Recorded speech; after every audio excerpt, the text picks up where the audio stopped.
hello friends आज राति special की बनिसे बोलक देखाओ मिस्टारे माने पाकघर बनाय আছে আৰু আজি স্পেশাল কি বনাই আছে আপোনাক দেখাও বলো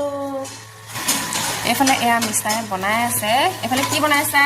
কেঁচা মটৰ আলু ক্যাপসিকাম এফালে মই বনালো চিকেন চিকেন বনাইছে চিকেন গ্ৰেভি আহিব খাবলে তাৰপাছত এফালে হৈছে এয়া দালি বইল দালি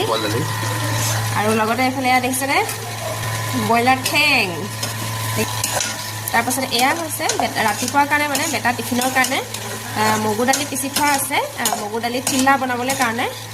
আৰু এইফালে এয়া হৈছে বুট আৰু মগু আৰু ইয়াত মানে সব ধনিয়া নৰসিংহ জলকীয়া পিয়াজ আদা নহৰু সব দি থোৱা আছে আৰু ইয়া মানে পকৰি বনাবলৈ কাৰণে ৰাতি পিচি থৈ দিছে তেতিয়াহ'লে এতিয়া খোৱাতহে বল আৰু এইফালে বিচাৰে পুৰা সব আজি ৰন্ধা বঢ়া কাম আজি সব কৰি দিলে এতিয়া আমি খাবলৈ যাওঁ তেনেহ'লে ৰাইচ মই খানা বনাই দিছোঁ আপুনি আহিব টেষ্ট কৰি চাব কেনেকুৱা লাগে খাই ভাল মানে বেয়া পায় আৰু আজিলৈ তেনেহ'লে বাই বাই